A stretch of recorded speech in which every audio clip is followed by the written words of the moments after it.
I'm telling you this vehicle matches a stolen car report. Stop arguing and give me your ID right now. Legally park and I haven't broken any laws. You need reasonable suspicion to detain me. Do you know who I am? I'm telling you to step back. Don't make this worse for yourself. Do you know who I am? The young officer barked, his hand hovering near his holster as flashing lights painted the quiet suburban street red and blue. But the man he was threatening didn't flinch, didn't raise his voice, didn't move with panic, because he knew that in a matter of seconds, the rookie's career would hang by a thread. The body camera footage would later show exactly what happened that Sunday afternoon in the Ballantine area of Charlotte, where a routine patrol spiraled into a confrontation that exposed more than just poor judgment. It revealed how quickly authority can tip into arrogance when assumptions take the wheel. It was 3:18 p.m., bright skies, trimmed lawns, kids riding scooters at the end of the cul-de-sac, and a dark blue sedan sat legally parked along the curb outside a row of tidy townhouses, engine off, windows slightly cracked, music low. The driver scrolling calmly through his phone while waiting for a family member to arrive.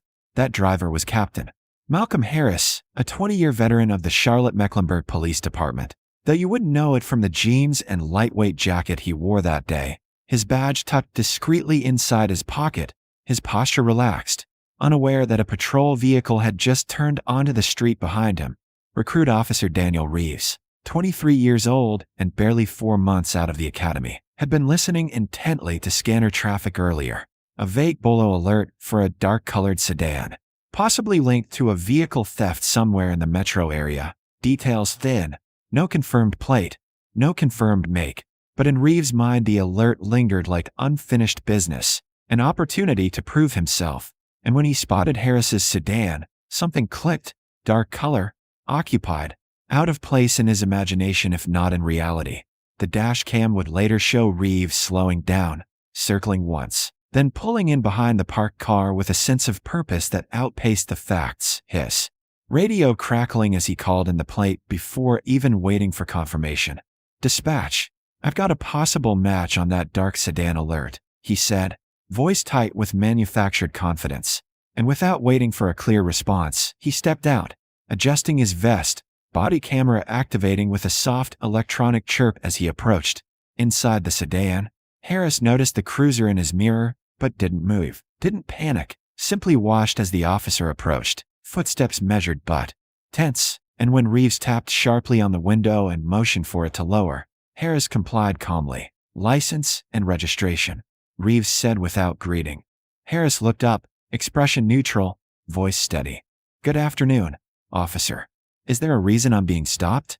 "I'm parked." And that question, simple, lawful, respectful, landed raw. Reeves' jaw tightened, the academy echoing in his mind about command presence, about maintaining control, and he responded, "This vehicle matches the description of a stolen car. I need your ID now." But Harris didn't reach for his wallet. Not yet, because he understood the law as well as anyone wearing a badge. "Officer," he replied evenly. "What description? I haven't committed a traffic violation." And the tone wasn't defiant, it was informed. But to a rookie already invested in being right, it sounded like resistance. Across the street, a woman watering her plants paused, sensing tension, phone subtly lifting. Reeves shifted his weight, hand drifting toward his holster in a gesture that was more symbolic than tactical, a silent escalation. "Step out of the vehicle," he ordered.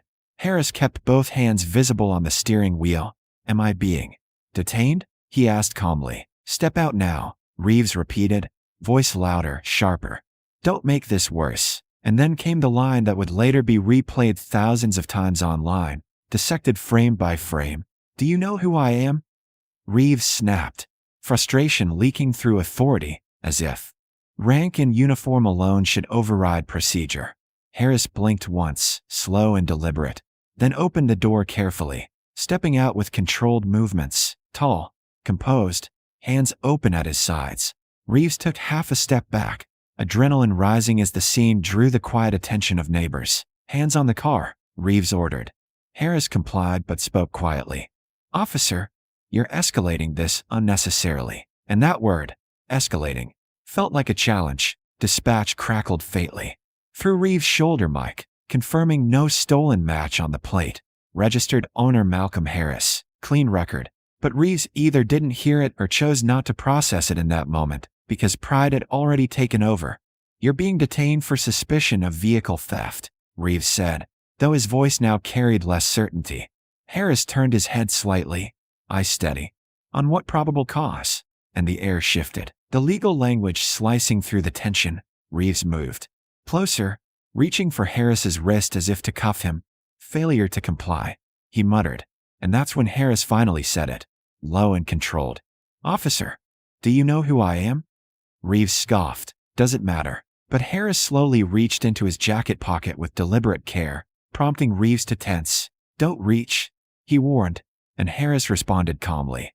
"You asked for identification," pulling out not a driver's license but a gold badge that caught the afternoon sunlight in a flash of authority that instantly reframed the entire encounter. "Captain Malcolm Harris," he said evenly, holding the badge at chest level, "Charlotte Mecklenburg Police Department." And the silence that followed was heavy, suffocating, broken only by the distant whir of a lawnmower down the block. Reeves' face drained of color as realization set in. Not just that he had detained a superior officer, but that every second had been recorded, body cam capturing his tone, his posture, his threat-laced commands. The neighbor's phone still pointed steadily across the street. Harris lowered the badge slowly but didn't break eye contact. "Now," he said quietly, "would you like to try this again?"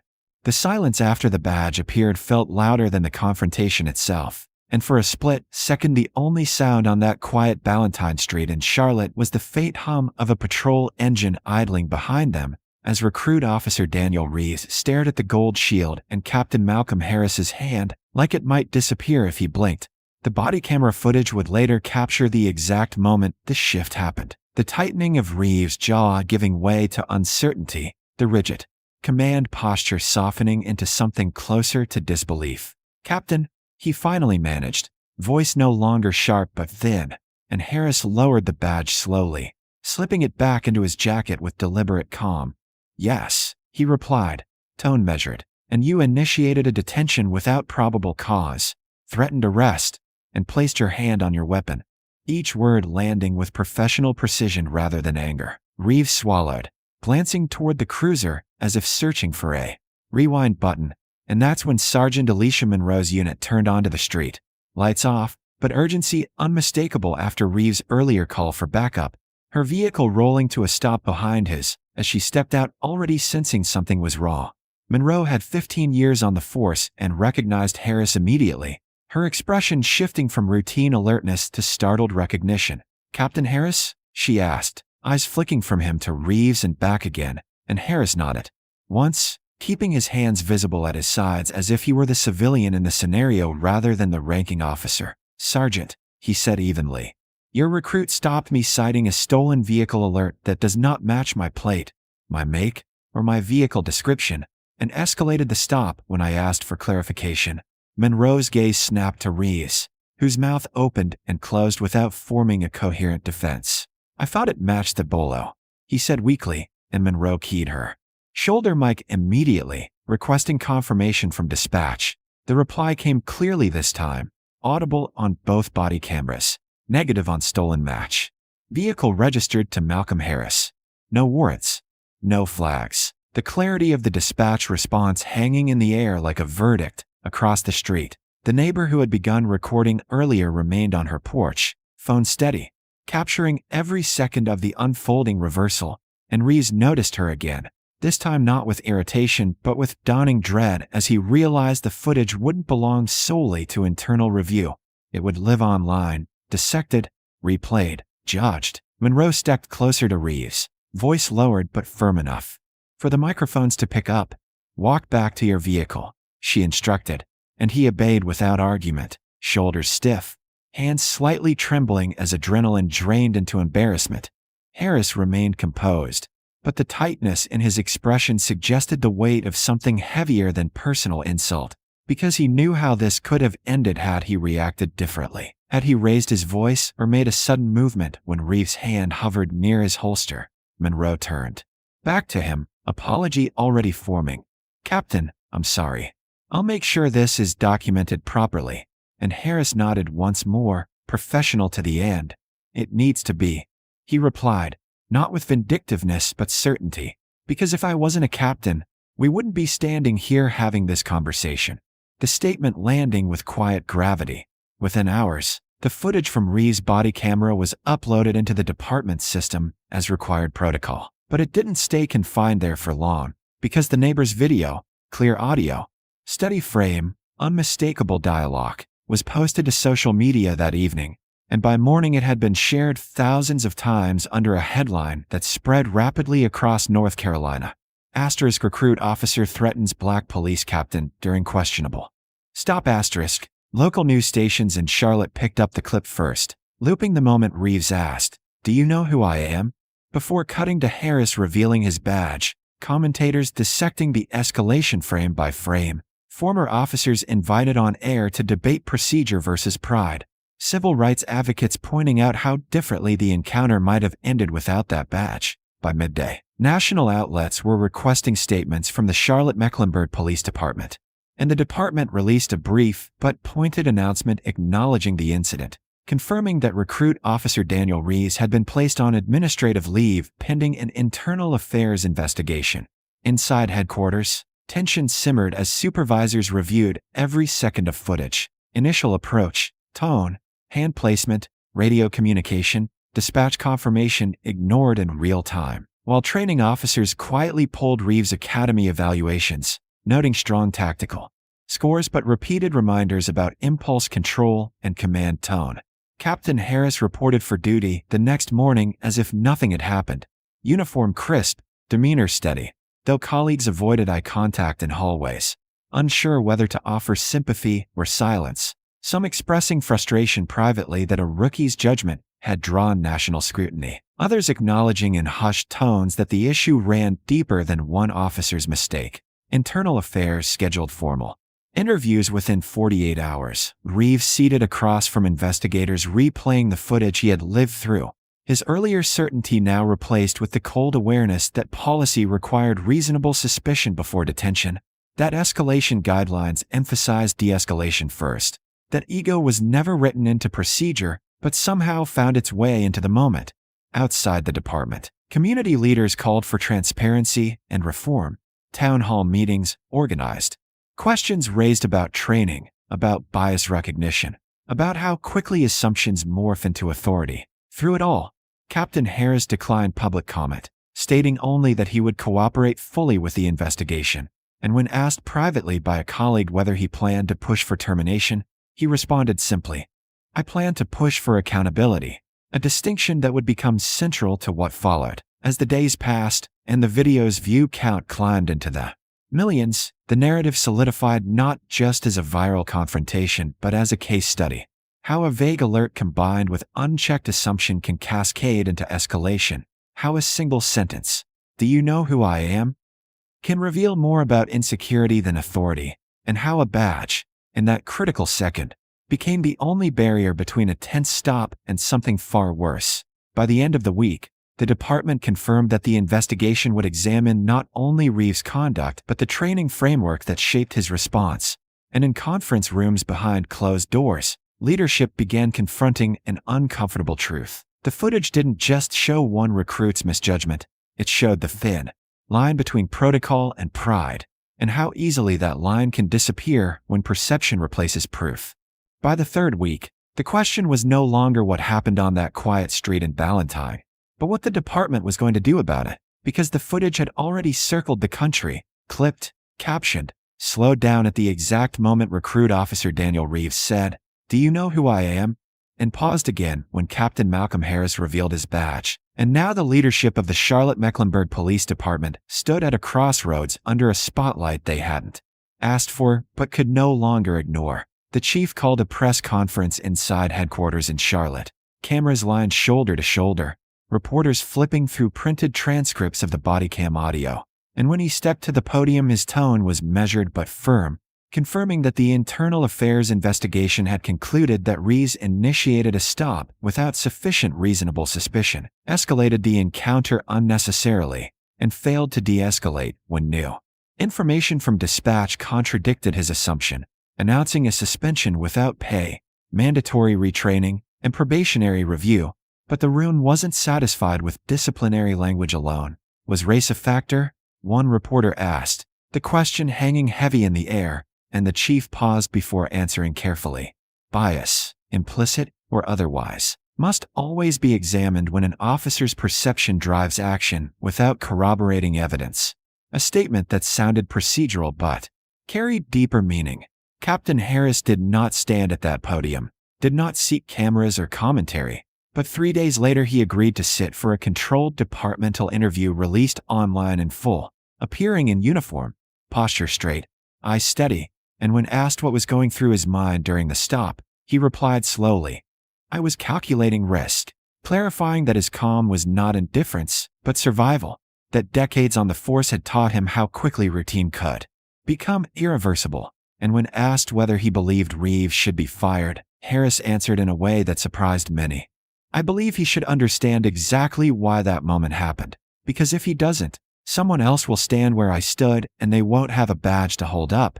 And that line spread as quickly as the original footage. Within the department, conversations shifted from defensive whispers to structured meetings, training commanders reviewing curriculum, legal advisors highlighting case law around stops and detentions, psychologists invited to speak on cognitive bias under stress, and Harris was appointed to chair a reform task force not as a symbolic gesture, but as an operational mandate. Over the next 2 months, a revised training module was drafted requiring recruits to articulate reasonable suspicion aloud during scenario drills before initiating contact. Body cam review sessions expanded to include tone analysis and escalation checkpoints, and field training officers instructed to intervene earlier when a trainee's command presence veered toward confrontation rather than control.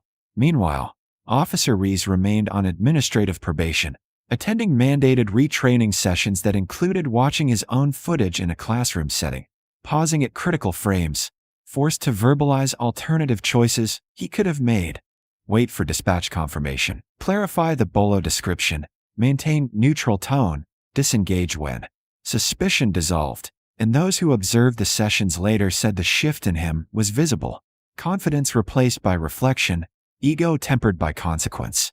But public pressure did not fade quickly. Community forums continued in auditoriums and churches across Charlotte, residents sharing stories of stops that felt similar, asking whether reform would last beyond headlines. And Harris attended several of those meetings quietly, sometimes speaking, sometimes simply listening, acknowledging openly that trust is not rebuilt through statements, but through sustained behavior. 6 months after the incident, Reeves submitted his resignation before final review concluded, a brief letter citing personal reasons, no press release, no farewell ceremony, his badge and equipment turned in at a side entrance of headquarters, and no speculation circulated about where he might go next. Harris declined to comment on his departure, focusing instead on the structural changes already underway. By early the following year, the department implemented its new accountability framework, department-wide, tracking complaint data monthly, pairing rookies with senior mentors trained specifically in de-escalation coaching, and requiring supervisors to document justification for every investigatory stop in real time. Metrics that would later show a measurable decline in stop and detain incidents lacking citation or arrest outcomes. Nearly a year to the day after the viral encounter, Captain Harris, now appointed deputy chief following a competitive promotion process, stood in front of a room full of incoming recruits. The same footage paused on a projector behind him at the moment he held up his badge, and instead of asking them what Reeves did wrong, he asked a different question. What should have happened before this frame? The room quiet, pens poised, and after a pause a young recruit answered, "Verification, sir." Another added, "Patience," and Harris nodded. "Professionalism," he finished, explaining that authority is not proven by volume, that confidence is not established through intimidation, and that the badge is not a shield from scrutiny, but a responsibility to wield power carefully. Outside that classroom, patrol cars continued to roll through neighborhoods across Charlotte, officers responding to calls, conducting stops, making arrests when necessary. But something subtle had shifted within the culture, a heightened awareness that cameras capture more than action. They capture judgment. One afternoon, almost exactly 12 months after the original stop, Harris parked along another quiet residential curb after a community meeting, engine off, phone in hand, and a cruiser passed slowly by. The officer inside glancing over before continuing on without lights, without confrontation, without assumption. Just another citizen sitting peacefully in a legally parked car, and Harris watched the patrol vehicle disappear down the street not with triumph, but with cautious hope. Because the true measure of reform was not viral footage or disciplinary announcements. It was the absence of unnecessary escalation, the quiet moments where nothing dramatic happened at all. The body cam clip from that Sunday remained archived in training libraries and shown in academies beyond North Carolina. Instructors pausing at the pivotal second when authority met accountability and asking recruits the same question over and over. What if he wasn't a captain? And though the answer should have been simple, then the standard remains the same. The fact that it still required emphasis was precisely why the lesson endured.